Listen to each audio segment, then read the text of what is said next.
হরে কৃষ্ণ। সকল বৈষ্ণব চরণে আমার প্রণাম। ধন্যবাদ যারা জয়েন করেছেন আমাদের রেগুলার শ্রী চৈতন্য চরিতামৃত ক্লাসে। আমরা প্রত্যেক রবিবারে বাংলাদেশ সময় রাত 9টায় এই ক্লাসটা করার চেষ্টা করি। এখানে আমরা চৈতন্য চরিতামৃত শিল প্রভুপাদের তাৎপর্য করে সেটা আলোচনা করার চেষ্টা করি। আমরা আদি লীলাতে আছি। আদি লীলায় প্রথম অধ্যায়। আজকে আমরা 35 নম্বর শ্লোক থেকে পড়বো, রাইট? 35 নম্বর শ্লোক থেকে পড়বো। তো শুরুতে আহ জয় রাধা মাধব এবং মঙ্গলাচরণ দিয়ে শুরু করছি। জয় রাধা মাধবা কুঞ্জ বিহারী, জয় রাধা মাধবা কুঞ্জ বিহারী, জয় গোপীজন বল্লভা গিরিবরধারী, জয় গোপীজন বল্লভা গিরিবরধারী, যশোদানন্দন ব্রজজন রঞ্জন, যশোদানন্দন ব্রজজন রঞ্জন, যমুনা তীরা বনচারী, যমুনা তীরা বনচারী, জয় রাধা মাধবা কুঞ্জ বিহারী, হরে কৃষ্ণ কৃষ্ণ কৃষ্ণ কৃষ্ণ হরে হরে, হরে রাম রাম রাম রাম হরে হরে, জয় প্রভুপাদা প্রভুপাদা প্রভুপাদা, জয় প্রভুপাদা, জয় জয় প্রভুপাদ প্রভুপাদ প্রভুপাদ, জয় জয় প্রভুপাদ। নিতাই গৌরা হরি বল হরি বল হরি বল, নিতাই গৌরা হরি বল, নিতাই গৌরা হরি বল হরি বল হরি বল, নিতাই গৌরা হরি বল। ओम अज्ञानतिमिरन्धस्य ज्ञानाञ्जनशलाकया चक्षुर्मिलितं येन तस्मै श्रीगुरुवे नमः। श्रीचैतन्यमनोभीष्टं स्थापितं येन भूतले स्वयं रूप कदा मह्यं ददाति स्वपदान्तिकं। वन्देऽहं श्रीगुरु श्रीयुतपदकमलं श्रीगुरुन् वैष्णवांश्च श्रीरूपं साग्रजातं सहगण रघुनाथान्वितं तं सजीवं साद्वैतं सावधूतं परिजनसहितं कृष्णचैतन्यदेवं श्रीराधाकृष्णपादान् सहगण ललिता श्रीविशाखान्वितांश्च। नमोऽयं विष्णुपादाय कृष्णप्रस्थाय भूतले श्रीमते भक्तिवेदान्त स्वामिनिति नामिने।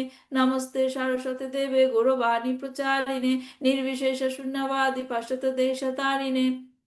वाञ्छाकल्पतरुभ्यश्च कृपा सिन्धुभ्येव च पतितानां पावनेभ्यो वैष्णवेभ्यो नमो नमः। नमो महावदन्नाय कृष्ण प्रेमप्रदायते कृष्णाय कृष्ण चैतन्य नाम्ने गौरतिष्ठे नमो नमः।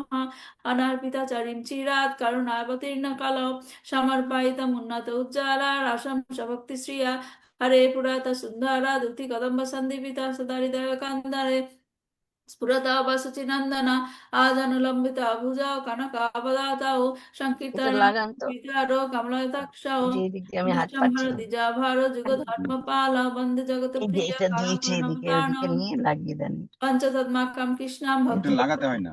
I don't হ্যাঁ, লাগানো। भक्ताखां नमामि भक्त शक्ति লাগাতে काम। হবে না, নাহলে তো जय স্লিপ श्री করে পড়ে कृष्ण যাচ্ছে। এত चैतन्य পড়লে प्रभु তো আমার नित्यानंद আমার श्री এইখানটাই अद्वैत দরকার, गदाधर এই যে श्रीवासादि गौर भक्त It वृंद।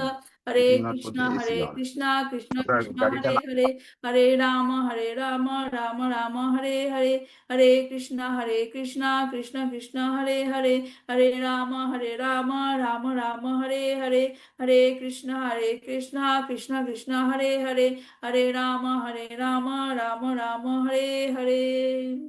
শ্রী শ্রী চৈতন্য চরিতামৃত কি জয়, শিল প্রভুপাদ কি জয়, নিতাই গৌর প্রেমানন্দে হরি হরি বল।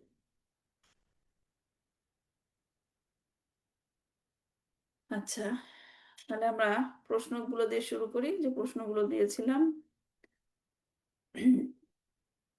প্রথম প্রশ্নটা ছিল শ্রী চৈতন্য মহাপ্রভুর আবির্ভাবের আহ কয়টি কারণ উল্লেখ করা হয়েছে, সেগুলো কি কি?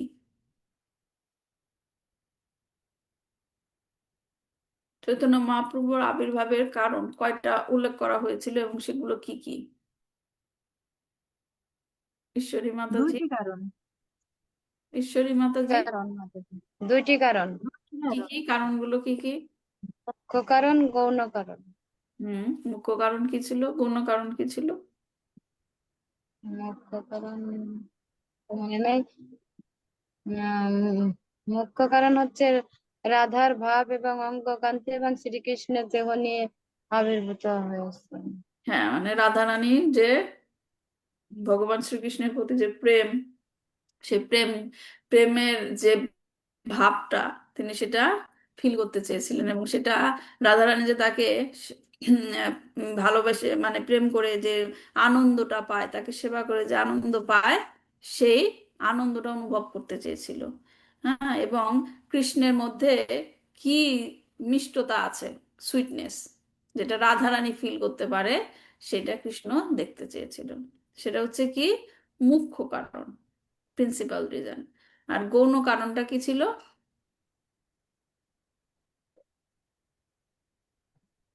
মনে নেই। গৌণ কারণটা কি ছিল, কে বলতে পারবেন? কার মনে আছে? গৌণ কারণ ছিল ভক্তি, সম্পদ এবং করুণা দান হুম। করার জন্য। হ্যাঁ, রসাংশ ভক্তি শ্রিয়া। হ্যাঁ, হ্যাঁ, সমর্পায়িতাম উন্নত উজ্জ্বলা রসাংশ ভক্তি শ্রিয়া। হ্যাঁ, যে ভক্তি, তার নিজের যে প্রেম ভক্তি, শ্রীকৃষ্ণের ভক্তি, কৃষ্ণ ভক্তি যেটা, সেটা কি সবার মাঝে ছড়িয়ে দেওয়ার জন্য। সমর্পায়িতাম হ্যাঁ, উন্নত উজ্জ্বলা। হ্যাঁ, সবার মধ্যে সেই প্রেমটা ছড়িয়ে দেওয়ার জন্য, যেটা কখনো কেউ কাউকে দান করেনি এ পর্যন্ত। করেন। চৈতন্য মহাপ্রভুই প্রথমে নিয়ে এসেছিল। সমর্পায়িতাম উন্নত উজ্জ্বলা। আচ্ছা, এম, সবাই যারা নাকি সবাই বুঝতে পেরেছেন প্রশ্নের উত্তরটা? চৈতন্য মহাপ্রভু আবির্ভাবের দুইটা কারণ, সুপ্রিয়া মাতাজি বুঝতে পেরেছেন? কয়টা কারণ? দুইটা আপনার মাইকটা মিউট আছে। কয়টা কারণ বলা হচ্ছে?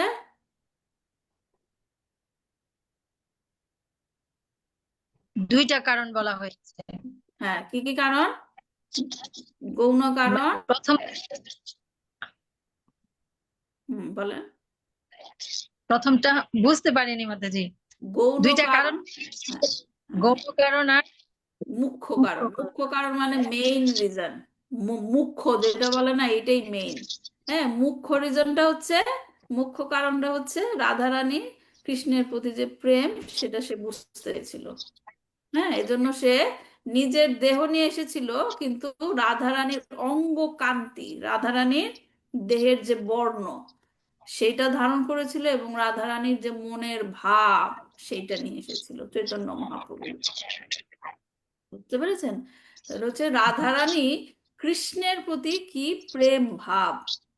হ্যাঁ, সে প্রেম করে কৃষ্ণকে ভালো প্রেম করে যে আনন্দটা পায়, কি আনন্দ পায়, সেটা ফিল করার জন্য। হ্যাঁ, এবং কৃষ্ণের মধ্যে এত কি মধুরতা দেখে, যে রাধারানী কৃষ্ণের প্রতি আকর্ষিত হয়, সেই মধুরতাটা ফিল করার জন্য। হুম এজন্য সে রাধারানীর অঙ্গকান্তি এবং রাধারানীর মনের ভাব নিয়ে সে আবির্ভূত হয়েছিল। এটা হলো মেইন কারণ। ঠিক আছে? আর আরেকটা যেটা কারণ, গৌণ কারণ, যেটা সবার মধ্যে কৃষ্ণ ভক্তি, কৃষ্ণ প্রেম ছড়িয়ে দেওয়ার জন্য। হ্যাঁ, কিভাবে ছড়িয়েছেন তিনি চৈতন্য মহাপ্রভু? হরিনামের মাধ্যমে। হরিনামে। হরিনামের মাধ্যমে। বুঝতে পেরেছেন তাপসী মাতাজি? কেন চৈতন্য মহাপ্রভু আবির্ভূত হয়েছিল, কারণ? হ্যাঁ মাতাজি। হ্যাঁ, আচ্ছা। হ্যাঁ, এটা বারবার আসবে, এগুলো মনে রাখতে হবে, চিন্তা চিন্তা করতে হবে, এগুলো আমরা পড়েছিলাম, মনে রাখতে হবে।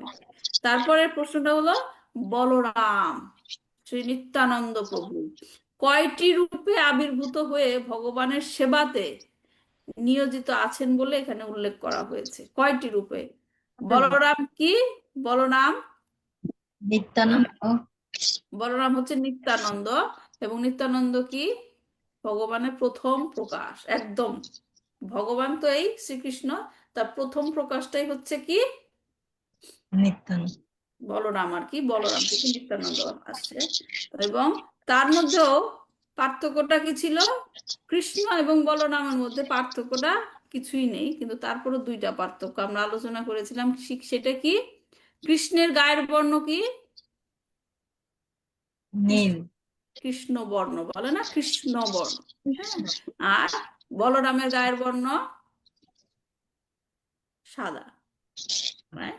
তাহলে কৃষ্ণ এবং বলরামের মধ্যে দুইটা পার্থক্য আছে। একটা হচ্ছে কি গায়ের বর্ণ, আর একটা কি কৃষ্ণের মধ্যে ভাব হলো সে হলো প্রভু, কৃষ্ণ হলো মাস্টার প্রভু, এবং বলরামের ভাব মনের ভাব কি দাসত্ব। সেবক, ভগবানের সেবক, সেবা। এর জন্য তিনি বিভিন্ন রূপে আবির্ভূত হয়েছেন। আপনি হয়তো ক্লাসটা মিস করেছেন, আমরা এগুলো ডিটেইল আলোচনা করেছিলাম। হ্যাঁ, তো সেইখানে অনেক আমরা আলোচনা করেছিলাম, কিন্তু সব রূপেই সে কি করেছে? ভগবানকেই শুধু সেবা করেছে। হ্যাঁ, তাহলে এইখানে কার মনে আছে কয়টা রূপে আবির্ভূত হয়েছিলেন? 5টি রূপে মাতাজি। হ্যাঁ, বলেন কি কি? সংকর্ষণ, কারণ হুম। ব্যবসায়ী বিষ্ণু, গর্ভদক্ষায়ী বিষ্ণু, ক্ষীরদক্ষায়ী বিষ্ণু, অনন্ত দেব যার অংশ বলা হয়। হ্যাঁ, কি কি? সংকর্ষণ, কারণ দক্ষায় বিষ্ণু, গর্ভদক্ষায় বিষ্ণু, ক্ষীরদক্ষায় বিষ্ণু এবং অনন্ত। অনন্তকে যার উপর ভগবান কি করে? আছে।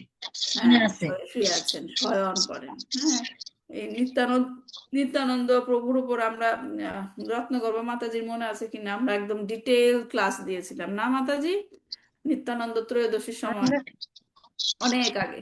নিত্যান- হ্যাঁ, হ্যাঁ আমরা ডিটেল আমরা ক্লাস দিয়েছিলাম। যাই হোক, এটা ইউটিউবে আছে, আপনারা যদি কেউ দেখতে চান ওখান থেকে দেখতে পারেন, এই ক্লাসটা দেওয়া আছে এখানে। আচ্ছা, তারপরে প্রশ্নটা হলো আরে কি কলি। মাতাজি পিডিএফ করে দিয়েছেন ওইটা? হ্যাঁ, পিডিএফ করে দিয়েছেন ওইটা? না, একটা ক্লাস দিয়েছিলাম না নিত্যানন্দ ত্রয়োদশীর উপরে, ও নিত্যানন্দ। আচ্ছা আচ্ছা, হ্যাঁ, হ্যাঁ হ্যাঁ। সেই ক্লাসটা। হুম। আচ্ছা, ঠিক আছে। তারপর 3 নম্বর প্রশ্নটা হচ্ছে কলিযুগে কাদেরকে বুদ্ধিমান বলে ডাকা হয়েছে?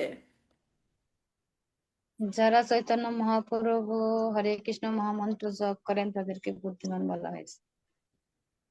হ্যাঁ, সংকীর্তনের মাধ্যমে যারা ভগবানের কাছে পৌঁছানোর চেষ্টা করছেন তাদেরকে কি বলা হচ্ছে?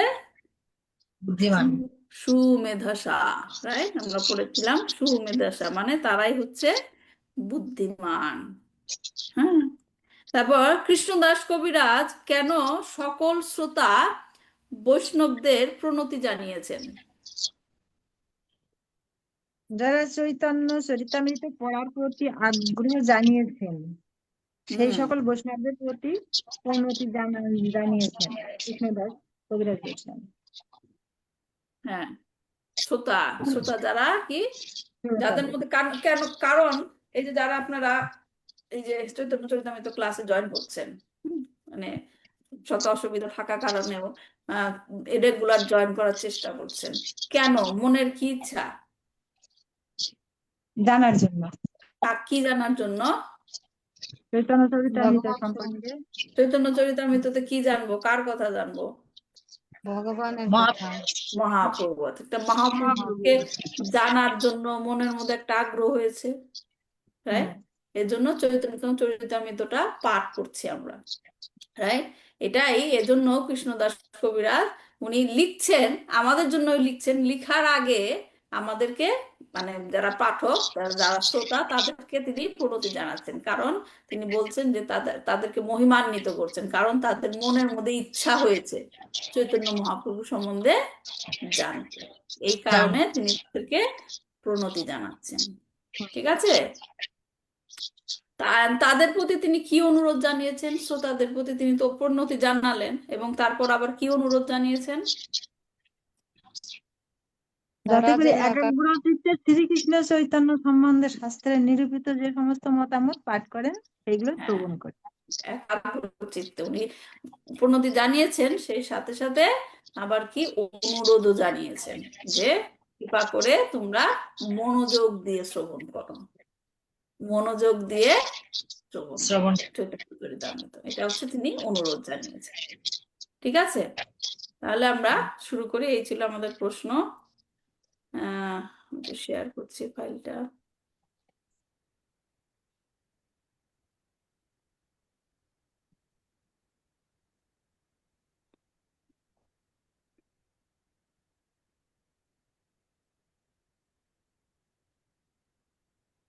দেখা যাচ্ছে? হ্যাঁ, দেখা যাচ্ছে। তাহলে আমাদের লাস্টে যে শ্লোকটা ছিল 34, সেখানে কি হলো, তিনি এখন সেই আহ বলেছেন যে এই ছয় তত্ত্বের করি চরণ বন্দন, প্রথমে সামান্য করি মঙ্গলাচরণ। তিনি প্রথম থেকে আবার শুরু করছেন, কারণ তিনি এখন ব্যাখ্যা করবেন, শ্লোকগুলো ব্যাখ্যা করবেন, রাইট? তো আমরা 34 নম্বর শ্লোকে দেখেছিলাম, পুরোটা আমরা শেষ করতে পারিনি, তাৎপর্য পড়েছিলাম। তো সেখানে আলোচনাও কিছু করেছিলাম, একটা পয়েন্ট বাকি ছিল, কারণ মাইকটা অন আছে।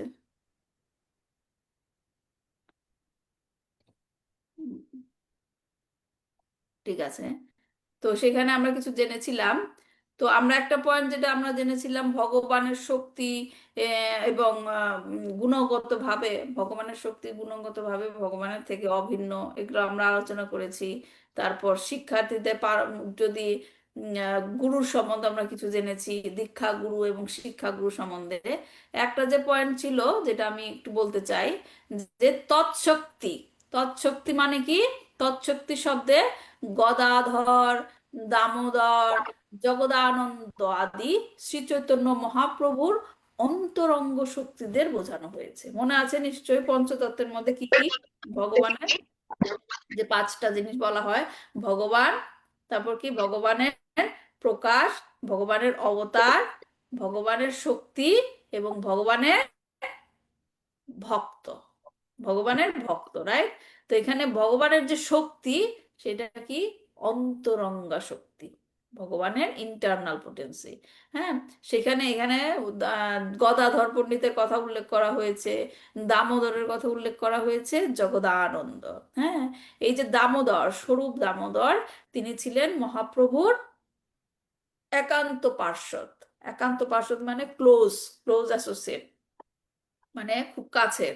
হ্যাঁ, তিনি মহাপ্রভুর খুব কাছাকাছি থাকতেন বলে হুম তার আবির্ভাবের যে মুখ্য কারণ, হুম যার মনে আছে প্রথম দিকে আমরা আলোচনা করেছিলাম যে চৈতন্য চরিতামৃত যে ভগবানের জীবন বৃত্তান্ত বর্ণনা করা হয়েছে, তার মধ্যে কি স্বরূপ দামোদরের ডায়েরি থেকে তিনি লিখেছিলেন।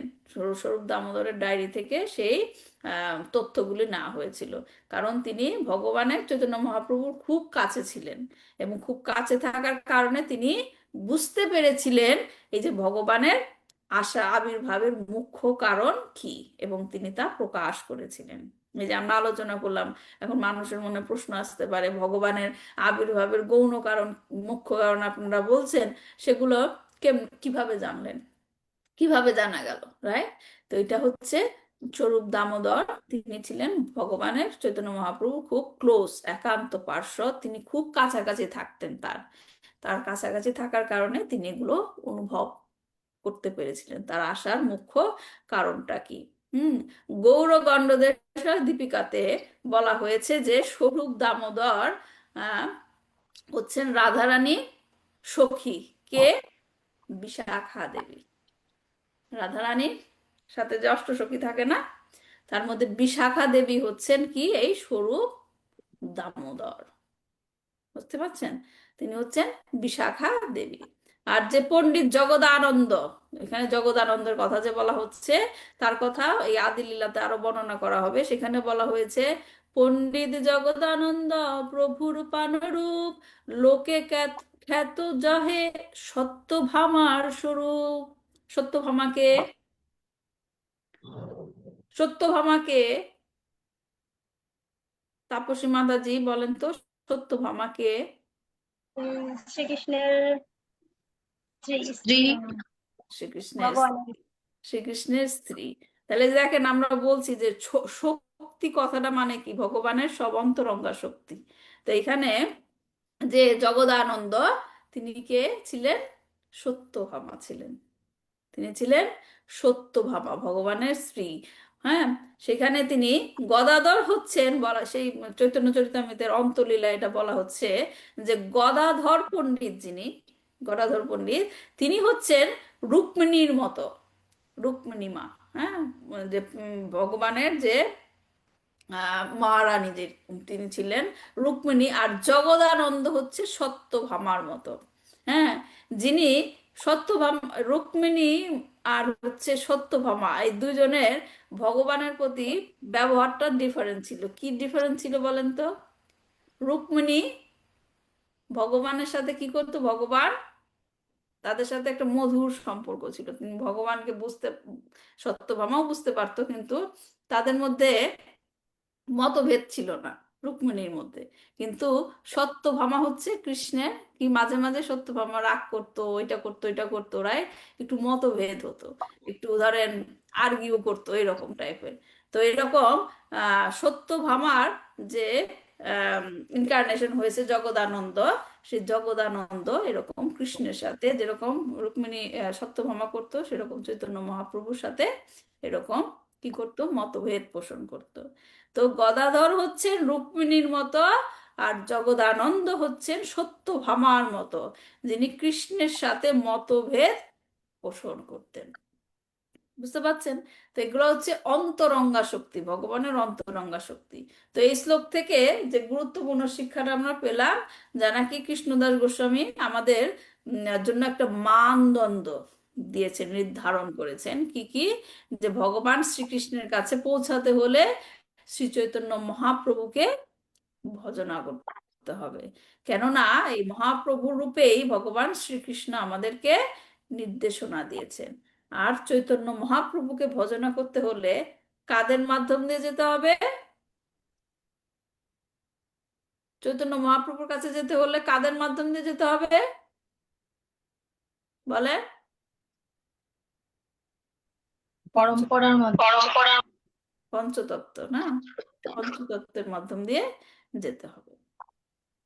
তো এই হলো এই শ্লোকটা, বাকি ছিল যেটা বললাম আমরা। এখন আমরা 35 নম্বর শ্লোক থেকে পড়ি। মন্ত্রগুরু আর যত শিক্ষা গুরুগণ, তাহার চরণে আগে করিয়ে বন্দন। মন্ত্রগুরু এবং সমস্ত শিক্ষা গুরুর শ্রী পাদপদ্মে আমি সর্বপ্রথমে আমার সশ্রদ্ধ প্রণতি নিবেদন করি। তাৎপর্য পড়ছি, শিল প্রভুপাদের তাৎপর্য। শিল প্রভুপাদ কি জয়। শিল জীব গোস্বামী ভক্তি সন্দর্ভে উল্লেখ করেছেন যে শুদ্ধ ভগবত ভক্তি যাজন করাই হচ্ছে শুদ্ধ বৈষ্ণবদের একমাত্র উদ্দেশ্য, এবং ভক্ত সঙ্গে তা সাধন করতে হয়। কৃষ্ণ ভক্তদের সঙ্গ করার ফলে কৃষ্ণ ভক্তির বিকাশ হয়, এবং তার ফলে ভগবানের প্রেমময়ী সেবার প্রতি অনুরাগের উদয় হয়। ভগবত ভক্তির প্রতি ধীরে ধীরে অনুরাগ বিকাশের মাধ্যমে ভগবানের প্রতি অগ্রসর হওয়ার এটিই হচ্ছে পন্থা। কেউ যদি ভগবানের প্রতি অনন্য ভক্তি লাভ করতে অভিলাষী হয়, তাকে অবশ্যই কৃষ্ণ ভক্তদের সঙ্গ করতে হবে। কারণ এই প্রকার সঙ্গের প্রভাবে কেবল বদ্ধজীব অপ্রাকৃত ভগবত প্রেমের স্বাদ আস্বাদন করতে পারে, এবং তার ফলে স্বরূপগত স্বাভাবিক বৃত্তি অনুসারে ভগবানের সঙ্গে তার নিত্য সম্পর্কের পূর্ণ বিকাশ সাধিত হয়। কৃষ্ণ ভাবনাময় কার্যকলাপের মাধ্যমে যখন কারোর চিত্তে কৃষ্ণ প্রেমের বিকাশ হয়, তখন সে পরম তত্ত্বকে জানতে পারে। কিন্তু কেউ যদি যুক্তি তর্কের মাধ্যমে ভগবানকে জানার চেষ্টা করে, তাহলে সে কোনোদিনই ভগবানকে জানতে পারবে না, এবং শুদ্ধ ভগবত ভক্তির স্বাদ আস্বাদন করতে পারবে না। ভগবানকে জানার রহস্য হচ্ছে যে ভক্তকে ভগবত তত্ত্ববেত্তা শুদ্ধ ভগবত ভক্তের কাছে শ্রদ্ধাবনত চিত্তে ভগবানের কথা শুনতে হবে, এবং পূর্বতন আচার্যদের প্রদর্শিত পন্থায় ভগবানের সেবা করতে হবে। ভগবানের নাম রূপ ও গুণ আদির প্রতি আসক্ত ভগবত ভক্ত ভগবানের উদ্দেশ্যে তার বিশেষ সেবা সম্পাদন করেন। যুক্তি তর্কের মাধ্যমে ভগবানকে জানার চেষ্টায় তিনি সময় অপচয় করেন না। সদ্গুরু জানেন কিভাবে তার শিষ্যের কর্মক্ষমতাকে ভগবানের সেবায় নিয়োজিত করতে হয়, এবং এভাবেই শিষ্যের বিশেষ প্রবণতা অনুসারে তিনি তাকে ভগবানের বিশেষ সেবায় নিযুক্ত করেন। সুন্দর কথা না? গুরু মহারাজ, খেয়াল করে দেখবেন, গুরু মহারাজ তার প্রত্যেক শিষ্যদেরই একই রকমের সেবা করতে বলে না, বলে একই রকমের সেবা করতে বলে না। কারণ তিনি বুঝতে পারেন এই শিষ্যের মধ্যে কি আগ্রহ আছে, এই শিষ্যের মধ্যে কি কোয়ালিটি আছে যা তিনি ভগবানের সেবায় লাগাতে পারবেন। সেইভাবে সেই অনুসারে তাকে সেই রকম ভাবে গুরু মহারাজ কি করে, গাইড করে। সেটাই বলছে শিল প্রভুপাদ এখানে। হ্যাঁ, তো ভক্তকে কেবল একজন গুরুর কাছ থেকে দীক্ষা গ্রহণ করতে হয়, কারণ শাস্ত্রে একাধিক দীক্ষা গুরু গ্রহণ করতে সর্বদা নিষেধ করা হয়েছে। তবে শিক্ষা গুরু বহু হতে পারেন। সাধারণত যে গুরুদেব শিষ্যকে পারমার্থিক বিজ্ঞান সম্বন্ধে নিরন্তর উপদেশ প্রদান করে থাকেন, তিনি পরবর্তীকালে তার দীক্ষা গুরু হন। হ্যাঁ, ওই যে আমরা বলে না, ইসকনের দীক্ষা নেওয়ার আগে আশ্রয় নিয়েছে, গুরুদেবের কাছে আশ্রয় নিয়েছে। তারপর আশ্রয় নেওয়ার পরে অনেকদিন পরে যখন মহারাজ, গুরু মহারাজ বুঝতে পারেন যে সে দীক্ষার উপযুক্ত হয়েছে, তখন তাকে কি দীক্ষা প্রদান করেন। রাইট, সেটার কথাই বলা হচ্ছে এখানে। আমাদের সর্বদা মনে রাখতে হবে যে আমরা যদি সদ্গুরুর শরণাগত হয়ে তার কাছে দীক্ষা গ্রহণ না করি, তাহলে আমাদের ভগবত ধামে ফিরে যাওয়ার সব রকম প্রচেষ্টাই ব্যর্থ হবে। যথাযথভাবে সদ্গুরুর কাছে দীক্ষিত না হয়ে, আসলে আপনারা যারা কথা বলছেন না তারা একটু বন্ধ রাখলে ভালো হয়, কারণ নয়েজ হয়, ব্যাকগ্রাউন্ড নয়েজ হয়। যথাযথভাবে সদ্গুরুর কাছে দীক্ষিত না হয়ে কেউ যদি নিজেকে মহান ভক্ত বলে জাহির করার চেষ্টা করতে পারে, কিন্তু প্রকৃতপক্ষে পারমার্থিক উপলব্ধির পথে তাকে বহু বাধা বিপত্তির সম্মুখীন হতে হবে। হ্যাঁ, তার ফলে তার ভবযন্ত্রণা প্রশমিত না হয়ে ক্রমাগত বর্ধিতই হবে। এই ধরনের অসহায় মানুষদের হালবিহীন নৌকার সঙ্গে তুলনা করা চলে, কেননা সেই নৌকা কখনোই তার গন্তব্যস্থলে পৌঁছাতে পারে না। হ্যাঁ, আমাদের দেহটা কি, এটা শ্রীমদ্ ভাগবতে বর্ণিত আছে, আমাদের দেহটা কি একটা নৌকার মতো। আমাদের দেহটা একটা নৌকার মতো, এই নৌকায় করে আমাদেরকে আমাদের আসল গন্তব্যে পৌঁছে যেতে হবে। হ্যাঁ, সেই নৌকায় যে দাঁড় কে ধরে আছে, কর্ণধার কে, সেই নৌকার ভগবান, কর্ণধার কে? হ্যাঁ, ভগবান না, গুরুদেব। সেই নৌকার কর্ণধার হচ্ছে গুরুদেব। গুরু, গুরুদেব। গুরুদেব, হ্যাঁ, গুরুদেব পথ দেখিয়ে নিয়ে যাবে। হ্যাঁ, এমন না যে আমি নৌকা পেয়েছি, নৌকা চালাতে চালাতে আমিই চলে যাব। হ্যাঁ, তো সেইখানে এটাকে বলছে যে যারা নাকি এরকম গুরুকে টপকিয়ে যেতে চায়, গুরু ছাড়াই সবকিছু করতে চায়, তাদেরকে কি বলা হচ্ছে, যে হালবিহীন নৌকার মতো। সেই নৌকা কখনোই গন্তব্যস্থলে পৌঁছাতে পারে না। তাই শাস্ত্রের নির্দেশ দেওয়া হয়েছে যে কেউ যদি পরমেশ্বর ভগবানের কৃপা লাভ করতে অভিলাষী হয়, তাকে অবশ্যই সদ্গুরুর শরণাগত হতে হবে। সদ্গুরুর সেবা না করে কখনোই পারমার্থিক জীবনে অগ্রসর হওয়া যায় না।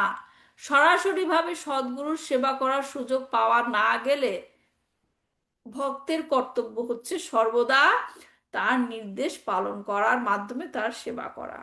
এটাকে কি বলে? হ্যাঁ, গুরু, বপু সেবা আর কি বাণী সেবা, এই দুইটা টার্ম জানেন তো না? গুরুকে সেবা করা যায় দুই ভাবে, বপু সেবা আর কি বাণী সেবা। বপু সেবা মানে কি, কাছে থেকে তার সেবা করা, বপু। হ্যাঁ, দেহ যেটা বলে আর কি তাকে। আহ, যেমন ধরেন গুরু মহারাজ কাছে আসলে তার জন্য প্রসাদ রান্না করে দেওয়া, রাইট? তার অন্য কোনো কিছু, যেমন ইসের ভক্তরা, ব্রহ্মচারীরা, তারা গুরু মহারাজের সেবা করে থাকেন, ম্যাসাজ করে থাকেন, অন্য কত রকম সেবা করেন না, সেগুলো হচ্ছে কি বপু সেবা। হ্যাঁ, আর বাণী সেবা কি? দূরে গুরু থেকে। মহারাজের হ্যাঁ, দূরে কাছে যেখানেই থাকেন গুরু মহারাজের ইনস্ট্রাকশন, যে নির্দেশনা দিবে, হ্যাঁ, সেই যে নির্দেশনা নির্দেশনা দিবে অনুসরণ করা। সেগুলা অনুসরণ করা। হ্যাঁ, যেমন আমরা এখনো শিল প্রভুপাদের নির্দেশনা অনুসরণ করে যাচ্ছি। এটা হচ্ছে কি, শিল প্রভুপাদের প্রতি আমরা বাণী সেবা করে যাচ্ছি। হ্যাঁ, তো সেটা হচ্ছে কি, গুরুদেবের বাণী এবং বপুর মধ্যে কোনো পার্থক্য নেই। হ্যাঁ, তাই তার অনুপস্থিতিতে তার বাণী শিষ্যের পরম পাথেয় হওয়া উচিত। তাহলে এখান থেকে একটা কি শিক্ষা আমরা পাই? ভগবান শ্রীকৃষ্ণ ভগবদ গীতা বলে গেছেন, রাইট? তাহলে আমরা যদি কৃষ্ণকে, ভগবান শ্রীকৃষ্ণকে ফিল করতে না পারি, তাহলে কি কৃষ্ণকে কোথায় পাবো আমরা? পাবো না। আহ কৃষ্ণকে কোথায় পাবো আমরা? ভগবদ গীতা যে ইনস্ট্রাকশন আছে ভগবানের, সেইটা সেটাকে ফলো করার মাধ্যমে আমরা কি ভগবানের সেবা করতে পারবো, ভগবানকে পাবো। তা কি বলছে, বাণী এবং বপুর মধ্যে কোনো পার্থক্য নেই। কেউ যদি মনে করে যে কারোর নির্দেশ গ্রহণ করার তার প্রয়োজন নেই, এমনকি গুরুদেবেরও নির্দেশ গ্রহণ করার প্রয়োজন নেই, তাহলে সে ভগবানের চরণে অপরাধী হয়। এই ধরনের অপরাধী ব্যক্তি কখনো ভগবানের কাছে ফিরে যেতে পারে না। এটি একান্ত প্রয়োজনীয় যে শাস্ত্রের নির্দেশ অনুসারে সদ্গুরু গ্রহণ করতে হয়। শ্রীল জীব গোস্বামী উপদেশ দিয়েছেন, বংশানুক্রমিক ভাবে সামাজিক প্রথার বশবর্তী হয়ে কুল গুরু গ্রহণ না করতে। খুব ইম্পর্টেন্ট পয়েন্ট। হ্যাঁ, পারমার্থিক জীবনে যথার্থভাবে অগ্রসর হওয়ার জন্য সদ্গুরুর অনুসরণ করা অবশ্য কর্তব্য। তাহলে এখানে আমরা যদি দেখি, শিল প্রভুপাদ অনেকগুলি ইম্পর্টেন্ট পয়েন্ট এখানে বলেছেন, যে গুরুর আশ্রয়, গুরুর প্রতি আশ্রয় নেওয়ার একটা গুরুত্বপূর্ণতা, এটা খুব গুরুত্বপূর্ণ, গুরুর আশ্রয়ে যাওয়া। কেউ হয়তো ভাবতে পারেন যে আমার গুরুর কোনো প্রয়োজন নেই, সবকিছু তো বইয়েই লেখা আছে, রাইট? সবকিছু তো বইয়েই লেখা আছে, আমি কেবল পড়বো এবং ভক্তি পথে এগিয়ে যাব। সম্ভব হবে এটা? আপনাকে বললো যে আমি মেডিকেল কলেজে চান্স পাইনি, এখন মেডিকেলে পড়তে গেলে সব বই খাতা কিনে নিলাম, সব বই মেডিকেলে পড়ার জন্য।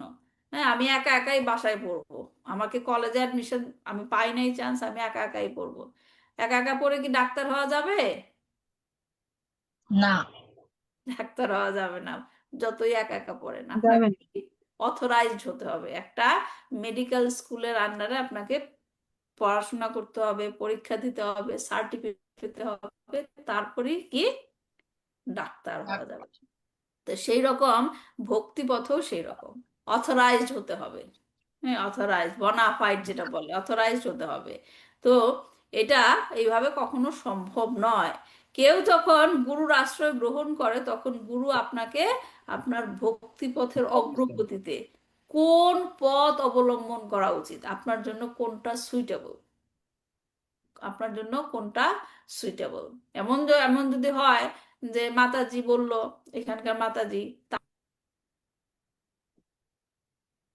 খুব বুকে ব্যথা করছে, তার বাড়ির ধরেন, ভগবান না করুক এরকম না হোক, এরকম হলো, তার বুকে ব্যথা হচ্ছে। এখন তার পাশের ঘরে তার বোন বা কেউ, তারও কি হাত পায়ে ব্যথা হচ্ছে, রাইট? তার হাত পায়ে ব্যথা হচ্ছে। এখন তার বোন বলছে আমি হাত পায়ে ব্যথা হচ্ছে, আমি প্যারাসিটামল খেয়েছি, আমার ব্যথা কমে গেছে। এখন মাতাজি যদি বলে, তাপসী মাতাজি, ও তার হাত পা ব্যথা প্যারাসিটামল খেয়ে কমে গেছে, আমারও বুকে ব্যথা হচ্ছে, তাহলে আমিও প্যারাসিটামল খাই, আমার ব্যথা কমে যাবে। এটা কি সম্ভব? হ্যাঁ, উচিত না এটা। যে যেই রোগের যেই রকম ট্রিটমেন্ট, হুম। তাকে সেই রকম নিতে হবে। হ্যাঁ, একই রোগ, আপনি যাবেন ডাক্তারের কাছে, দুইজনের জন্য দুই রকম ট্রিটমেন্ট দিবে, কারণ আপনার শরীর অনুযায়ী তাকে ট্রিটমেন্ট দেওয়া হবে। আপনার শরীরের অন্যান্য এই ওষুধটা তার, আপনার শরীরে সেটা সুইট হবে কিনা, রাইট? স্যুট হবে কিনা, অন্য কোনো সমস্যা আছে কিনা, রাইট? ঠিক সেই রকমই আমরাও তো ভবরোগে আছি, রাইট? এখানে এই পৃথিবীতে। তখন আমাদের এই রোগ সারানোর জন্য আমার জন্য কোন ট্রিটমেন্টটা উপযোগী, সেটা কে নির্ধারণ করবে, কে বুঝতে পারে? ডাক্তার। গুরুদেব। গুরুদেব বুঝতে পারে, রাইট? আমার এই রোগ থেকে আমাকে উদ্ধার করার জন্য। তাই এর জন্য গুরু এক এক শিষ্যকে এক এক রকমের কার্য দেয়, যে এইভাবে তুমি ভক্তিপথে এগিয়ে যাও। হুম। তো শ্রী শ্রী রাধা কৃষ্ণ চৈতন্য মহাপ্রভুর সেবায় আপনার শক্তি কিভাবে নিযুক্ত করবেন? এক একজনের ক্যাপাসিটি এক এক রকম। এক এক মাতাজি কি ভগবানের শৃঙ্গার করে খুব সুন্দর করে, রাইট? আবার কোনো মাতাজি কি করে ভগবানের জন্য ভোগ প্রিপারেশন করে খুব সুন্দর করে, রাইট? আবার কোনো কোনো মাতাজি কি করে, সে বুক ডিস্ট্রিবিউশন, বই, ভগবানের যে বুক ডিস্ট্রিবিউশন খুব সুন্দর করে করে। আবার কেউ কেউ ভক্তি প্রচারে খুব ভালো করে, রাইট? এখন যে ভক্তি প্রচার করছে, সে যদি মনে করে, তাকে যদি বলা হয় আপনি তো ভগবানের জন্য ভোগই রান্না করতে পারেন না, তাহলে আপনার সেবা কিরকম, রাইট? এইরকম মনে করা উচিত নয়। এক একজনের শক্তি এক এক রকম ভাবে ভগবানের সেবায় নিয়োজিত হবে, কোনোটাই ছোট বা বড় নয়। হ্যাঁ, সব সেবায় ভগবানের সব শক্তি। এজন্য আমাদের উচিত আমাদের মধ্যে কি কোয়ালিটিটা কৃষ্ণ দিয়েছে, সেই কোয়ালিটিটা যেন আমরা কৃষ্ণের সেবায় অর্পণ করতে পারি, রাইট? তো এইভাবে তারা কি করবে, গুরুদেবরা কি করে, তারা কিভাবে পথ, তারা পথ প্রদর্শন করে। তো কিভাবে তারা সেই পথ দেখাতে পারেন, তার উত্তর, মানে কিভাবে আমরা সেই পথটা মানে গুরুদেবের কাছ থেকে নিতে পারি, যে তুমি এই পথ ফলো করো। তার উত্তর ভগবান গীতাতে দিয়েছেন কি, তাদ্বিদ্ধি পরিপাতে না, পরিপাতে পরিপ্রশ্নের না সেবয়া উপদেশান্তি তে জ্ঞানাম জ্ঞানিনাস তত্ত্বা দর্শিবি। কি করতে বলেছে ভগবান? গুরুদেবের কাছে গিয়ে সদ্গুরুর শরণাগত হয়ে তত্ত্বজ্ঞান লাভ করার চেষ্টা করো। ভগবান ইনস্ট্রাকশন দিয়েছেন, সদ্গুরুর কাছে গিয়ে তত্ত্বজ্ঞান লাভ করার চেষ্টা করো। আহ, যে মাইকটা অন থাকে আমি বুঝতে পারি না।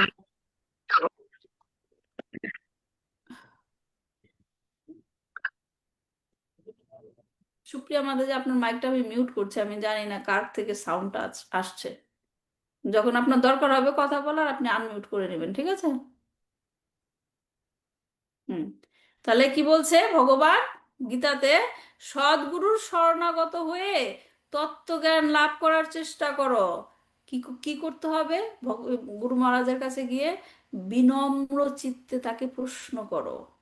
এক নাম্বার, বিনম্র চিত্তে তাকে প্রশ্ন করো, তাকে সেবা করো, এবং তিনি হচ্ছে তোমাকে সেই তত্ত্বজ্ঞান প্রদান করবেন। কিভাবে করবেন, কেন করতে পারবেন তিনি? কারণ জ্ঞানীনাস তাত্ত্বা দর্শিবি, কেননা তিনি সেই সত্যকে দেখেছেন। বুঝতে পারছেন? গুরু মহারাজ সেই সত্যকে দেখেছেন, তাই তোমাকে সেই পথ দেখাতে পারবেন। এখন তুমি তার সেই কৃপা পাওয়ার জন্য কি করতে হবে? তাকে বিনম্র চিত্তে প্রশ্ন করো। বিনম্র কথাটা কেন বলেছে? বিনম্র কথাটা কেন বলেছে? যে কোনো ধরনের প্রশ্ন করতে পারবেন গুরু মহারাজকে। কি ধরনের প্রশ্ন করতে হবে গুরু মহারাজকে, বলেন? কি মনে হয়? ধরেন আপনাকে গুরু মহারাজের কাছে নিয়ে যাওয়া হলো, গুরু মহারাজের সাথে আপনি কথা বলবেন। এখন গুরু মহারাজকে গিয়ে কি ধরনের প্রশ্ন জিজ্ঞেস করবেন, কি ধরনের কথা বলবেন? ভগবানের সম্পর্কে। ভগবান। কৃষ্ণ সম্পর্কিত। হ্যাঁ হ্যাঁ, কি বলছেন শালক্য মাতাজি? কৃষ্ণ সম্পর্কিত প্রশ্ন। হ্যাঁ, কৃষ্ণ সম্পর্কিত, মানে আপনাকে এই যে রোগ ভব রোগের মধ্যে আছে, সেখান থেকে মুক্তি পাওয়ার কি উপায়। কিন্তু এখন তারপর নেক্সট জিনিস হলো, আপনি কি মনোভাব নিয়ে প্রশ্নটা করবেন। সেখানে বলা হচ্ছে কি বিনম্র চিত্তে, এটার মানেটা কি? মানে কমনীয় নমনীয় ভাবে, হ্যাঁ কমনীয় নমনীয় ভাবে, হ্যাঁ, ভক্তি এই সহকারে। ভাবটা কি থাকতে হবে, এমন ভাবে প্রশ্ন করা যাবে না যে আপনি ক্লাসে এটা বলেছেন, আমি আপনাকে চ্যালেঞ্জ করলাম, এটা কিভাবে হয়, এই রকম ভাবে না। কিরকম ভাবে প্রশ্ন করতে হবে? গুরু মহারাজ, জানার আগ্রহ নিয়ে। হ্যাঁ গুরু মহারাজ, আমি এই জিনিসটা বুঝতে পারছি না, এই জিনিসটা আমার কাছে মেক সেন্স করছে না, কারণ আমার মধ্যে সেই কোয়ালিটিটা নাই। তুমি আমাকে কৃপা করে এই জিনিসটা বুঝিয়ে দাও। জিনিস, কোন একটা বিষয় যদি আপনি না বুঝতে পারেন, তার মানে এই না যে সেই জিনিসটা সত্য না। ঠিক তো? হুম। হ্যাঁ, সেই জিনিসটা আমি বুঝতে পারছি না, এটা আমার অক্ষমতা। নিশ্চয়ই এটার কোনো ব্যাখ্যা আছে, কিন্তু আমি বুঝতে পারছি না। এজন্য গুরু মহারাজের কাছে গিয়ে শরণাগত হতে হয়, যে আমি বুঝতে পারছি না, আমার অক্ষমতা, তুমি আমাকে বুঝিয়ে দাও। এজন্যই বলছে ভগবান কি, বিনম্র চিত্তে তাকে প্রশ্ন করো। বিনম্র চিত্তে প্রশ্ন করো। শুধুমাত্র প্রশ্ন করলাম, উত্তর নিয়ে চলে আসলাম, তা কিন্তু বলে নাই ভগবান। নেক্সট পয়েন্ট কি বলেছে? সেবায়া, তাকে সেবা করো, তাকে সেবা করো, গুরুদেবকে সেবা করো, এবং তাকে বিনম্র চিত্তে প্রশ্ন করো, এবং তার কাছ থেকে তত্ত্বজ্ঞান লাভ করার চেষ্টা করো যতটা সম্ভব। অপরচুনিটি, অপরচুনিটি যত পারবে তার কাছ থেকে সেই তত্ত্বজ্ঞান লাভ করার চেষ্টা করো। তিনি তোমাকে সেই পথটা দেখাবেন, কারণ তিনি সেই পরম সত্য দেখেছেন। একটা ঘরের মধ্যে আগুন লেগে গেল, রাইট? ঘর থেকে আমার বের হতে হবে। হ্যাঁ, এখন আপনি কাকে বের করতে পারবেন যদি আপনি নিজেই না জানেন কোন পথ দিয়ে বের হতে হয়? পারবেন? হ্যাঁ, এই জন্য কি এয়ার, প্লেন উঠলে কি বলে, কাউকে যখন নাকি মাস্ক লাগাতে হয়, হ্যাঁ, আগে নিজেরটা লাগাও, তারপর আরেকজনকে হেল্প করো। তো সেই রকম যে নাকি পথ জানবে বের হওয়ার, সেই তো পথ দেখাতে পারবে, রাইট? কেউ যদি এই পথ নাই জানে, সে পথ দেখাবে কেমনি? তো গুরু মহারাজ, গুরুদেবের কথা কি বলা হচ্ছে, যে তিনি তোমাকে সেই পথ দেখাবেন, কারণ তিনি সেই পথের কি, পথ সম্বন্ধে জানে, সেই পরম সত্য সম্বন্ধে জানে। তো যদি কেউ আধ্যাত্মিক গুরুর আশ্রয় বা নির্দেশনা না নেন, তাহলে তার প্রচেষ্টা ব্যর্থ হবে। এমনকি আমরা দেখেছি, আমরা যে বলি যে মহামন্ত্র চ্যান করলে নিজেকে শুদ্ধ করে কি, চেত দর্পণ মার্জনম বাবা মহাদাবাগ নির্বাপনম শ্রেয় কৈরব চন্ডিকা বিতরম বিদ্যাবুদ্ধ জীবনম। মানে তাদেরকে বলা হচ্ছে কি, যে চেত দর্পণ মার্জনম, এই চ্যান্টিং করার মাধ্যমে তুমি নিজেকে শুদ্ধ করতে পারবে। কিন্তু এই চ্যান্টিং করার পূর্বে আমাদের কি করতে হয়? কি করতে হয়? 10টি নাম অপরাধ পড়তে হয়। করতে হয় না? জানেন তো সবাই 10টি নাম অপরাধ কি? জানেন সবাই? জানেন না? হ্যাঁ মাতাজি। কেউ না কেউ তো জানেন। হ্যাঁ মাতাজি জানি, হ্যাঁ, যে ভক্ত। হ্যাঁ, 10টি নাম অপরাধ করতে হয়। দেখেন, সেইখানে 10টি নাম অপরাধ, 3 নম্বর অপরাধটা কি? গুরুকে আহ, গুরুকে অবজ্ঞা করা। হ্যাঁ, তাহলে দেখেন যে চ্যান্টিং আপনি করছেন, চ্যান্টিং এর মাধ্যমে নিজেকে শুদ্ধ করার প্রক্রিয়া আপনি জানেন, কিন্তু সেই প্রচেষ্টাও ব্যর্থ হয়ে যাবে যদি আপনি গুরুর আদেশ না মানেন। বুঝতে পারছেন? তাহলে গুরুর আদেশ, গুরুর আশ্রয়ে যাওয়া, গুরুর নির্দেশ পালন করা কতটা গুরুত্বপূর্ণ। হ্যাঁ, তো আধ্যাত্মিক গুরু জানেন কিভাবে কৃষ্ণের সেবা করতে হয়। তিনি কৃষ্ণের সেবা করার স্বাদ, কৃষ্ণের সেবা করার ফলে যে আনন্দ, সেটা সে জানেন। হ্যাঁ, তাই তিনিই কেবল একমাত্র আপনাকে ভগবান শ্রীকৃষ্ণের সেবা করা শিখাতে পারেন। হ্যাঁ, কৃষ্ণ সে তোমার, কৃষ্ণ দিতে পারো, তোমারও শক্তি আছে। কৃষ্ণ তোমার কাছেই আছে, এবং তুমি কেবল আমাকে সেই কৃষ্ণকে দিতে পারো। তা আধ্যাত্মিক গুরুর নির্দেশ এবং আধ্যাত্মিক গুরুর মধ্যে কোনো পার্থক্য নেই, কারণ আধ্যাত্মিক গুরুর নির্দেশ যেমন আছে তেমনই থাকবে।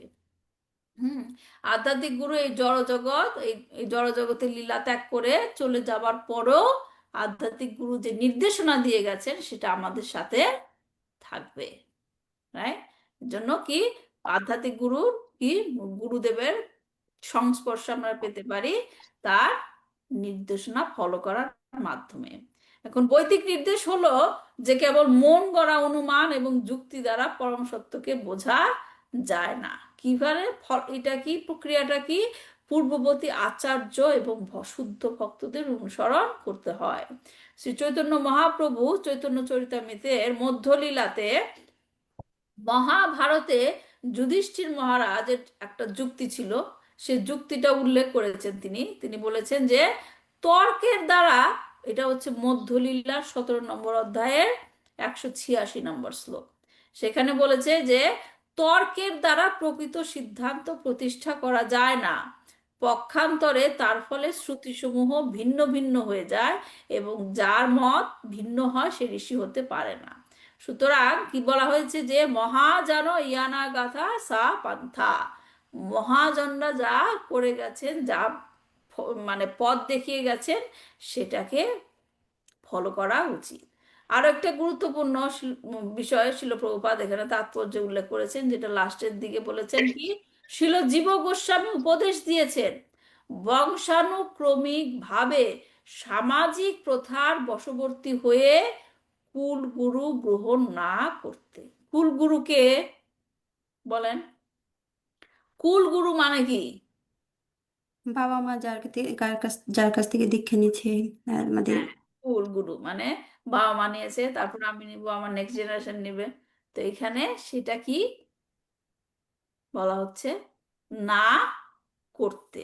কারণ অনেক পরিবারে দেখা যায় যাদের কুলগুরু থাকে এবং বংশানুক্রমিক ভাবে সেই গুরু থেকে দীক্ষা নিয়ে থাকেন, কিন্তু জীব গোস্বামী সেটা না করার নির্দেশ দিয়েছেন। এবং সেটার যে প্রমাণ, সেটা আমরা শ্রীমদ্ ভাগবতমে পাই, যেখানে বলা হয়েছে, এখানে একাদশ স্কন্দের 3য় অধ্যায়ের 21 নম্বর শ্লোকে বলা হয়েছে, যে ব্যক্তি আন্তরিকভাবে চূড়ান্ত আধ্যাত্মিক পরিপূর্ণতা কামনা করে তাকে অবশ্যই একজন সৎ আধ্যাত্মিক গুরুকে খুঁজে বের করতে হবে। দেখেন, আমরা এরকম দেখি একই পরিবারে হাজবেন্ডের মানে প্রভুর অন্য গুরু রয়েছে, মাতাজির অন্য গুরু রয়েছে, রাইট? কিন্তু কুল গুরুর সিস্টেমটা কি? আপনার এই ইসকনে আমাদের যেটা শেখানো হয় যে এটা বৈদিক নির্দেশ মতো, যেটা নাকি শ্রীমদ্ ভাগবতমে বর্ণিত আছে, যে যার যার গুরু আপনাকে বের করে নিতে হবে, খুঁজে বের করতে হবে। গুরু যেমন শিষ্যকে পরীক্ষা করবে যে আমার শিষ্য হওয়ার যোগ্য কিনা, আবার শিষ্যরও কিন্তু সেই রকম খুঁজে বের করতে হবে যে ইনি গুরু হবেন কিনা। হ্যাঁ, তো যে ব্যক্তি আন্তরিকভাবে চূড়ান্ত আধ্যাত্মিক পরিপূর্ণতা কামনা করে তাকে অবশ্যই একজন সৎ আধ্যাত্মিক গুরুকে খুঁজে বের করতে হবে এবং দীক্ষার মাধ্যমে তার আশ্রয় নিতে হবে। যা কোথায় বর্ণনা করা হয়েছে? শ্রীমদ্ ভাগবতমের একাদশ স্কন্দের 3য় অধ্যায়ের 21 নম্বর শ্লোকে। সৎ গুরুর যোগ্যতা কি থাকবে? আপনি যখন গুরু খুঁজবেন তখন গুরুর মধ্যে কি দেখবেন, কি কোয়ালিটি থাকতে হবে? মেইন মেইন কোয়ালিটিটা কি? কে গুরু কৃষ্ণ হতে পারে? কৃষ্ণ তত্ত্ববেত্তা, যে কৃষ্ণ হ্যাঁ, যে তত্ত্ববেত্তা সেই কৃষ্ণ গুরু হয়। তত্ত্ববেত্তা সেই গুরু গুরু হয়। হয়। যে নাকি কৃষ্ণ, সায়েন্স অফ কৃষ্ণা যিনি নাকি জানেন, তিনি হচ্ছে কি গুরু। হ্যাঁ, তো সদ্গুরুর যোগ্যতা হলো তিনি চিন্তা ভাবনার মাধ্যমে শাস্ত্রের সিদ্ধান্তগুলি উপলব্ধি করতে পেরেছেন। যে গুরু, সে হচ্ছে শাস্ত্রগুলি উপলব্ধি করতে পেরেছেন। এবং নেক্সট ক্রাইটেরিয়া কি? তিনি যা উপলব্ধি করতে পেরেছেন তিনি অন্যকে বোঝাতে সক্ষম হবেন। এটা আমরা প্র্যাকটিক্যালি দেখি যে আপনি এক ভক্তকে অনেক কিছু বোঝানোর চেষ্টা করছেন, পারছেন না, কিন্তু তাকে, সেই ভক্তকে যখন আপনি কোনো মহারাজের সংস্পর্শে নিয়ে যাবেন, মহারাজদের মধ্যে এত ক্ষমতা থাকে, তারা খুব সহজেই তাদেরকে বুঝিয়ে ফেলতে পারে। তো এটা হচ্ছে গুরুদের একটা কোয়ালিটি, যে তিনি শাস্ত্র বুঝেছেন এবং অন্যকে বোঝাতে সক্ষম হবেন। এই ধরনের মহান ব্যক্তিত্বরা, যারা সমস্ত জাগতিক চিন্তা ভাবনা বাদ দিয়ে পরমেশ্বরের আশ্রয় নিয়েছেন, তাদের সৎ আধ্যাত্মিক গুরু বলে বিবেচনা করা হয়, মনে করা উচিত। এই শ্লোকে কেবল সৎ আধ্যাত্মিক গুরুর কাছে আত্মসমর্পণের গুরুত্ব সম্পর্কে বলা হয়নি, মানে আধ্যাত্মিক গুরুর গুণাবলীও কি কি থাকতে হবে সেটা বলেছেন। তাহলে কি সেই গুণাবলী? দুইটা জিনিস আমরা জানলাম। গুরু গুরু খুঁজতে গেলে আপনার কি দেখতে হবে? প্রথমটা কি? প্রথমটা কি? সে কি করতে হবে? শাস্ত্র বুঝেছেন, শাস্ত্র বুঝে সেটাকে উপলব্ধি করতে পেরেছেন। হ্যাঁ? আর দুই নাম্বারটা কি? যা তিনি উপলব্ধি করতে পেরেছেন সেই জিনিসগুলা অন্যকে বোঝাতে পেরেছেন কিনা। সক্ষম হয়েছেন। হ্যাঁ, তারা সমস্ত বস্তুগত বিবেচনা ত্যাগ করে পরমেশ্বরের সম্পূর্ণ আশ্রয় গ্রহণ করেছে, একদম ফুল সারেন্ডার, কৃষ্ণের প্রতি ফুল সারেন্ডার। ওকে, যদি না আধ্যাত্মিক গুরু এই উপরোক্ত তিনটি জিনিস আহ, না দেখান, তাহলে তাকে সদ্গুরু বলে বিবেচনা করা যাবে না। তো আধ্যাত্মিক গুরুকে অবশ্যই আমাদের এই পতিত, আমরা যে ফলেন সোল, তাদেরকে এই শাস্ত্রগুলো বোঝাতে হবে এবং আমাদের দৈনন্দিন কার্যকলাপে শুধুমাত্র বুঝলে তো হবে না, আমাদের দৈনন্দিন কার্যকলাপে আমরা যে এগুলো যেন প্রয়োগ করতে পারি সেগুলোর জন্য আমাদেরকে সাহায্য করতে হবে। এবং তারপরও সে কি হবে যে তিনি অবশ্যই এই নির্দেশাবলীর শক্তি, আমরা যদি সেগুলো অনুসরণ করি, এটি আমাদের কতটা সাহায্য করতে পারবে সেটা সে আমাদেরকে, গুরুদেব আমাদেরকে কি সাহায্য করবে। এবং সবশেষে কি করবে যে আমাদের তাহলে কি করণীয়? গুরু গুরু খোঁজা এবং গুরুর কাছে গিয়ে কি বিনম্র চিত্তে তাকে প্রশ্ন করা, তার সেবা করা, তার কাছ থেকে তত্ত্ব জ্ঞান নেওয়া। এবং তখনই আমরা কি গুরুদেবের কাছ থেকে কি পাবো? পথ নির্দেশ পাবো। কোথায় যাওয়ার জন্য? ভগবান শ্রীকৃষ্ণের কাছে যাওয়ার জন্য। তাহলে এটাই হচ্ছে এইখানে নির্দেশ দেওয়ার চেষ্টা করছে। তো এখানে আমরা দেখছি যে কৃষ্ণদাস গোস্বামী 6 গোস্বামীর কে তার শিক্ষাগুরু হিসেবে প্রণতি নিবেদন করেছেন। তিনি কি বলছেন পরবর্তী শ্লোকে? শ্রীরূপ শ্রী সনাতন ভট্ট রঘুনাথ, শ্রীজীবা গোপাল ভট্ট দাস রঘুনাথ। আমার শিক্ষাগুরু হচ্ছেন শ্রীরূপ গোস্বামী, শ্রী সনাতন গোস্বামী, শ্রী রঘুনাথ ভট্ট গোস্বামী, শ্রী জীব গোস্বামী, শ্রী গোপাল ভট্ট স্বামী এবং কি শ্রী গোপাল ভট্ট গোস্বামী এবং শ্রী রঘুনাথ দাস গোস্বামী।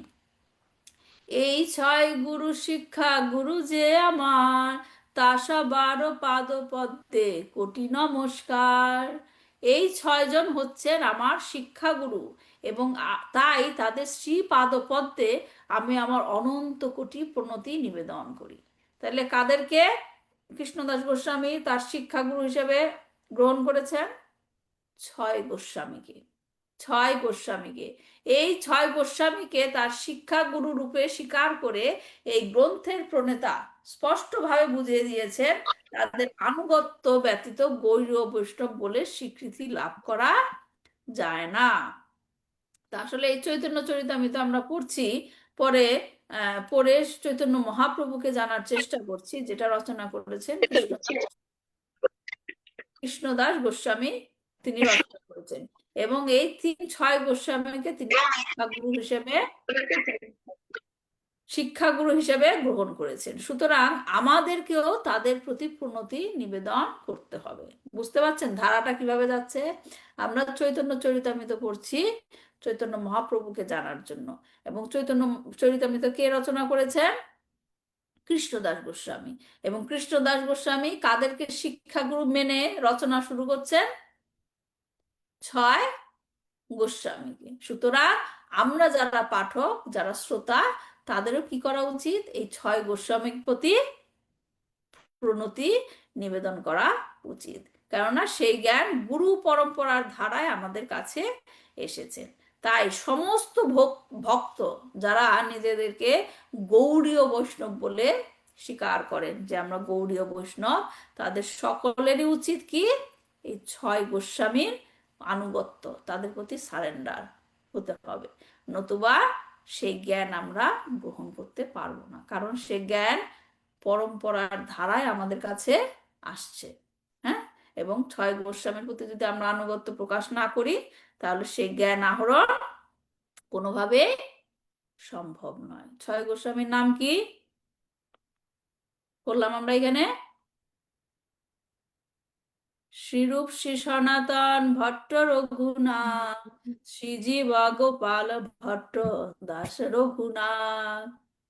বুঝতে পেরেছেন সুচিত্রা মাতাজি? ছয় গোস্বামীর নাম শ্রীরূপ সনাতন ভট্ট রঘুনাথ, শ্রীজীবা গোপাল ভট্ট দাস দাস রঘুনাথ। তাহলে কি জানলাম আমরা? পঞ্চতত্ত্বের গুরুত্বপূর্ণতা জানলাম, ছয় গোস্বামীর গুরুত্বপূর্ণতা জানলাম। তারপরে 48 নম্বর 48 নম্বর শ্লোকে কি বলছেন? তারপর তিনি ভগবানের ভক্ত যত শ্রীবাস প্রধান, তা সবার পাদ পদ্মে সহস্র প্রণাম। ভগবানের অসংখ্য ভক্ত রয়েছেন, তাদের মধ্যে শ্রীবাস ঠাকুর হচ্ছেন প্রধান। আমি তাদের সকলের পাদপদ্মে আমার সহস্র প্রণতি নিবেদন করি। ঠিক আছে, তাহলে শক্তি গেল, তারপর কি ভক্ত গেল, এরপর কার নাম আসবে? অবতার। অদ্বৈত আচার্য প্রভুর অংশ অবতার, তার পাদ পদ্মে কোটি প্রণতি আমার। অদ্বৈত আচার্য হচ্ছেন ভগবানের অংশ অবতার, আমি তার শ্রীপাদ পদ্মে অনন্ত কোটি প্রণতি নিবেদন করি। ঠিক আছে, তারপর কার নাম আসছে? কার নাম আসছে? নিত্যানন্দ। নিত্যানন্দ কি ভগবানের কি অবতার? কি সুচিত্রা মাতা? স্বরূপ প্রকাশ। ভগবানের স্বরূপ প্রকাশ। স্বরূপ স্বরূপ প্রকাশ। শ্লোক থেকেই বলছেন, হ্যাঁ বলছেন মাতাজি। ভগবানের প্রকাশ। নিত্যানন্দ রায় প্রভুর স্বরূপ প্রকাশ, তার পাদ পদ্ম বন্দ যাই যার মুই দাস। শ্রীমান নিত্যানন্দ রায় হচ্ছেন ভগবানের স্বরূপ প্রকাশ। আমি তার দ্বারা দীক্ষিত হয়েছি, তাই আমি তার শ্রীপাদপদ্মে বন্দনা করি। হ্যাঁ, তো এখানে আমরা দেখছি যে কৃষ্ণদাস কবিরাজ গোস্বামী বলছে তিনি নিত্যানন্দ প্রভুর দ্বারা দীক্ষিত হয়েছেন। হ্যাঁ, কিভাবে দীক্ষিত হয়েছেন এটা একটা ঘটনা আছে, লীলা আছে, সেটা আমরা নেক্সট ক্লাসে বলবো। হ্যাঁ, তো বলছেন যে শ্রীমন নিত্যানন্দ রায় হচ্ছেন আমার গুরু, তিনি তার দ্বারা দীক্ষিত হয়েছেন। তো সেটা একটা লীলার মাধ্যমে আমরা জানবো কিভাবে নিত্যানন্দ কি কৃষ্ণদাস গোস্বামীর গুরু হয়েছেন। তারপরে শ্লোকটা কি?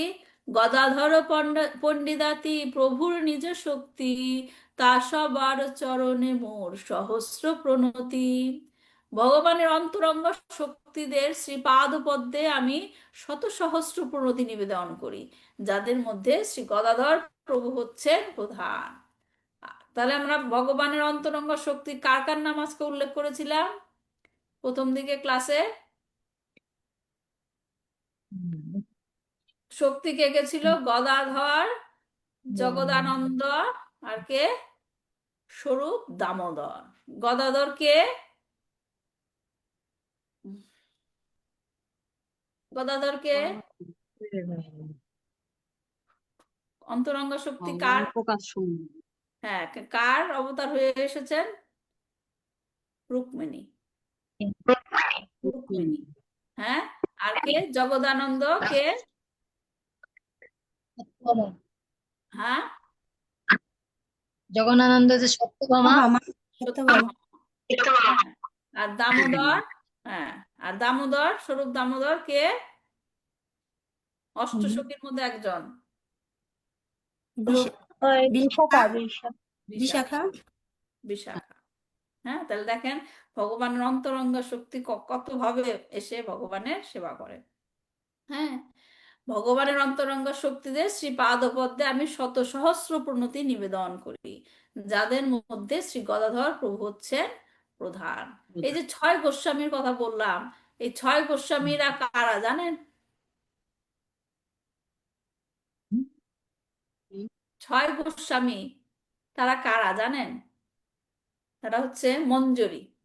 মঞ্জরি যারা নাকি মানে সখী আছে না, অষ্টসখী, সেখানে অনেক ভাগ আছে। আবার অষ্টসখীদের কারা সেবা করে? মঞ্জুরিরা সেবা করে। এটা অন্য কোনো ক্লাসে বর্ণনা করব, খুব সুন্দর, এগুলো জানতে পারলে খুব ভালো লাগে। এটা হচ্ছে মঞ্জুরি তারা। রূপ মঞ্জুরি হচ্ছে রূপ গোস্বামী। হুম, এটা অন্য একটা ক্লাসে আবার ব্যাখ্যা করব। তো যাই হোক, এখানে বলছে অন্তরঙ্গ শক্তিদের পাদপদ্মে শত সহস্র প্রণতি নিবেদন করি। তারপর 42 নম্বর শ্লোকে বলছে, আমি একটা পড়ে দেই, নেক্সট উইকে আমরা এগুলো আলোচনা করব, যে শ্রীকৃষ্ণ চৈতন্য প্রভু স্বয়ং ভগবান, তাহার পদার বিন্দে অনন্ত প্রণাম। শ্রীকৃষ্ণ চৈতন্য মহাপ্রভু হচ্ছেন স্বয়ং ভগবান, এবং তাই তার শ্রীপাদপদ্মে আমি আমার অনন্ত কোটি প্রণাম নিবেদন করি। তো আজকে 42 নম্বর শ্লোক পর্যন্তই থাক। তারপর আমরা নেক্সট ক্লাসে আমরা এই যে নিত্যানন্দ কিভাবে কৃষ্ণদাস গোস্বামীর গুরু গুরু হয়েছেন সেটা আমরা লীলার মাধ্যমে আলোচনা করব, এবং পরবর্তী গুলো আলোচনা করব। তো এটাই হচ্ছে এই, আমি তো চৈতন্য চরিতামৃতের ফাইলগুলো আপনাদেরকে পাঠাচ্ছি পিডিএফ। এটা প্রথম পার্টটা, সেকেন্ড থার্ড ফোর্থটা পাঠিয়ে দিয়েছি, নিশ্চয়ই পেয়ে গেছেন হোয়াটসঅ্যাপে। পেয়েছেন তো সুচিত্রা মাতাজি? পার্ট 3, 2, 3, 4 পাঠিয়েছিলাম, পেয়েছেন হোয়াটসঅ্যাপে? আমি দেখি না, আমি বই আছে তো। ও আচ্ছা আচ্ছা, যাদের নাই, যাদের নাই তারা ওইভাবে দেখতে পারে। ঠিক আছে, তাহলে আজকে এই পর্যন্তই থাক।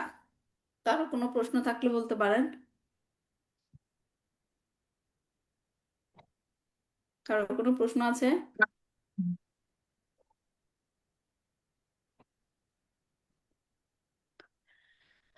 আচ্ছা, প্রশ্ন না থাকলে তাহলে আজকে শেষ করছি। দেখা হবে আবার নেক্সট উইকে। वंशकल्पतरुभ्यश्च कृपा सिन्धुभ्यैव च पतितानां पावनेभ्यो वैष्णवेभ्यो नमो नमः। श्री श्री चैतन्य चरितामृत की जय, श्रील জয় प्रभुपाद की जय, निताई জয় गौर प्रेमानंदे, हरि हरि बोल।